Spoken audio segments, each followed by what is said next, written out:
Good day, Grace Keepers. Welcome back to Daily Dose of God, where we are taking a deep dive into the end times. My name is Jo. Thank you for joining us. Our study has been like putting together a giant, beautiful puzzle. We started with the why, the purpose of prophecy itself. Then we assembled the frame, the what, of God's unbreakable covenants. Daniel gave us the when, the divine timeline. And last time, Isaiah gave us the who, the stunning dual portrait of the Messiah at the center of it all. And that brings us to today's pieces, which answer a new set of questions. Where will God's glory dwell? And how will He fulfill His promises to protect His people during the tumultuous last days? For those answers, we turn to the incredible visions of the prophet Ezekiel. Now, to understand the power of his visions, we first have to understand his situation. Ezekiel was a priest who was taken to Babylon in the second wave of deportations. He was living among a people whose hope was shattered. Their nation was destroyed, their temple was gone, and they felt abandoned by God. It was into this total darkness that God gave Ezekiel these incredible visions of future hope. The first vision in Ezekiel chapters 38 and 39 describes a great future invasion of Israel. It's led by a specific leader named Gog from the land of Magog. As I studied this, I learned that ancient historians often identify the people of Magog with the regions to the far north of Israel. Because the text is also very specific about the attack coming from the far north, most Bible scholars today interpret this as a prophecy about a future coalition led from the area of modern-day Russia and Turkey. Now, a huge question that jumped out at me was the timing. The prophecy says this attack happens when Israel is regathered and living in safety. And while Israel was regathered as a nation in 1948, it has existed in a constant state of high alert ever since. The opposite of the unsuspecting people Ezekiel describes. So what this tells me is that the stage is being set, but the specific time of peace that would allow Israel to let its guard down, perhaps through a future peace treaty, hasn't arrived yet. It's still a future event. And the most amazing part of this prophecy is how the battle is won. In Ezekiel 38, God says to the invading leader, "You will advance against my people Israel like a cloud that covers the land. In days to come, Gog, I will bring you against my land, so that the nations may know me when I am proved holy through you before their eyes." So God's purpose here is clear. He is using the event to put his own holiness and power on display for the entire world to see. And the victory God wins is so absolute that the aftermath is staggering. Ezekiel 39 tells us it will take Israel 7 months just to bury the dead, to cleanse the land.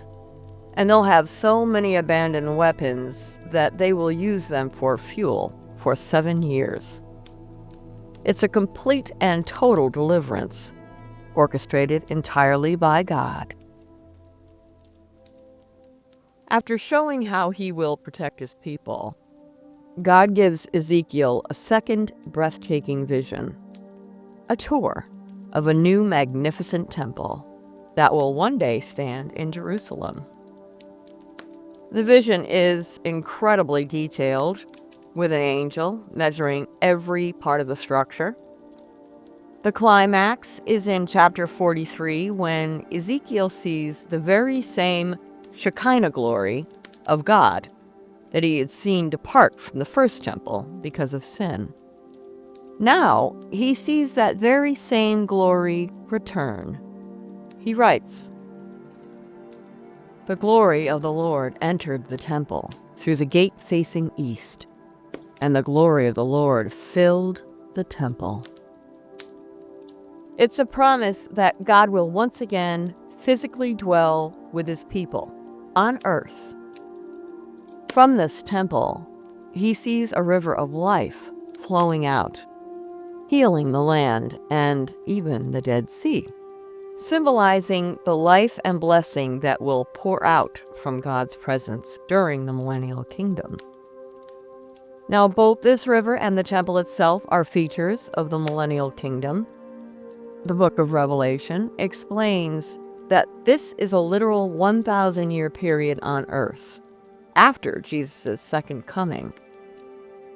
During this time, Satan will be bound, and Jesus Christ will rule physically as a king from Jerusalem.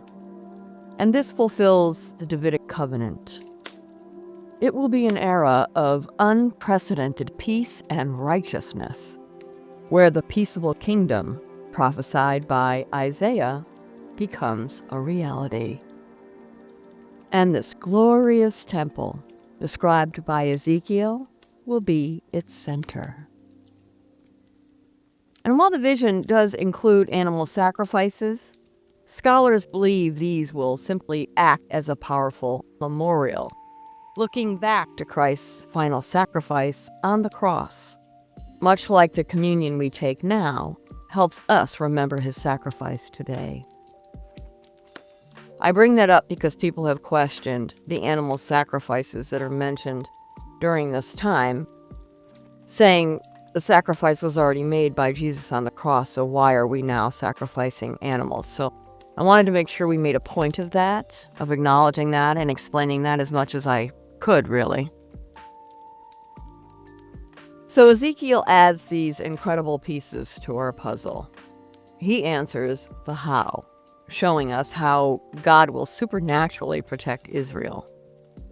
And he answers the where, showing us that God's glorious presence will return to a new temple in Jerusalem.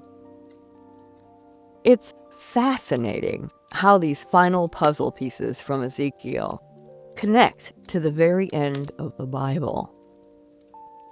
It's important to know that the Battle of Gog and Magog in Ezekiel happens before the 1,000-year kingdom.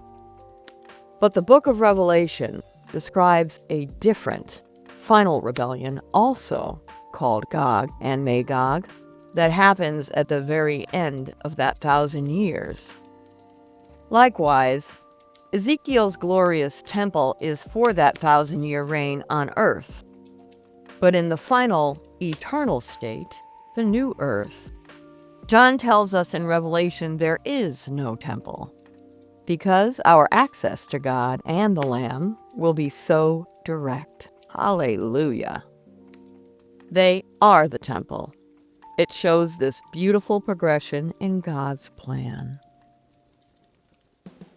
In our next study, we'll turn to Zechariah and get a ground-level view of the very day the Messiah returns to Jerusalem. He plunges us into vivid street-level visions, flaming horses racing across the sky, flying scrolls that warn of judgment, and a pierced shepherd king who pours out living water for a thirsty people. We'll unpack these startling images, discover the deep hope they promise, and learn how Zechariah's call to holiness equips us to stand ready when that day dawns. Thank you so much for joining me on this deep dive. I hope you're enjoying the study as much as I am.